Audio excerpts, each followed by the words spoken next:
Good morning student, welcome to the online class. ये class 5th की science की class है। लास्ट क्लास में हमने चैप्टर 7 को कंप्लीट कर लिया था। आज उसकी एक्सरसाइज है। सबसे पहले आप ये क्वेश्चन आंसर तो मैं बाद में कराऊंगी, सबसे पहले आपको ये देखना है। वन वर्ड आंसर है the most evident gas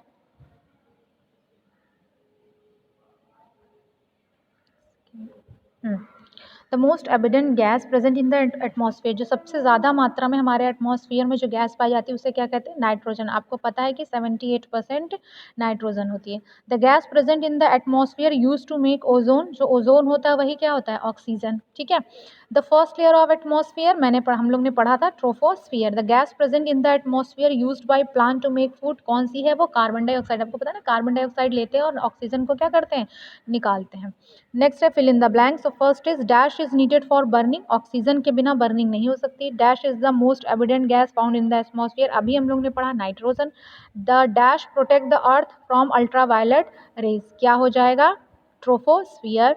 next हो जाएगा dash is the dissolve substance present in water. Oxygen जो होता है वो क्या होता है? पानी में घुला होता है। Dash and dash are use to chemical water purification. Chlorine और आयोडीन, जब हमने प्योरिफिकेशन को पढ़ा था। ठीक है। नेक्स्ट है tick the right and wrong. Air contain 22% ऑक्सीजन। रॉन्ग। कितने परसेंट होते हैं? 21%। Ozone protect the earth from harmful ultraviolet radiation. Right.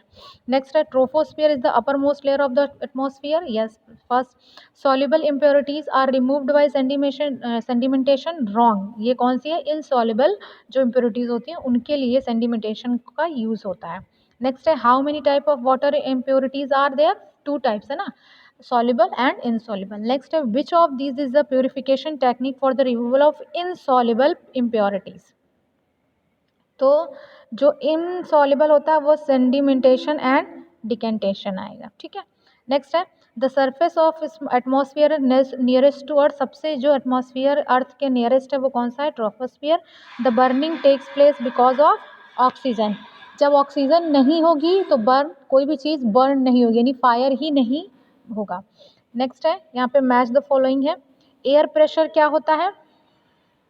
Drinking liquid with straw, है ना। जब आप जो है जो एयर प्रेशर की वजह से आपके स्ट्रॉ में वो ऊपर जाता है। Stratosphere that is presence of ozone layer. Exosphere क्या होता है? Last layer of the atmosphere. Chlorination क्या होता है? Purification of water. और नाइट्रोजन क्या हो गया? 78%। ये तो आपका हो गया exercise fill in the blanks और ये सारी चीज़ें। अब यहाँ पर है क्वेश्चन आंसर, है ना। तो फर्स्ट है शॉर्ट आंसर। तो शॉर्ट आंसर ये है कि जो इंपॉर्टेंट गैसेस हैं उनका कंपोजिशन कितना है? तो नाइट्रोजन 78%, ऑक्सीजन 21% और अदर गैसेस में 1%। फिर लिखा है कि 2 सोर्सेज के नाम बताओ जहाँ से हमें नाइट्रोजन मिलती है। तो पहला हो गया प्लांट्स एंड एनिमल डिकेट्स और आर बर्न, जो उनसे बने, and through volcanic eruption. What is ionosphere? Stratosphere के बीच में मीजोस्फियर एंड थर्मोस्फियर पाए जाते हैं, जिनको बोथ इन दोनों लेयर्स को एक साथ क्या बोलते हैं? आइनोस्फियर कहते हैं। और ये सबसे थिकेस्ट लेयर होती है। ठीक है।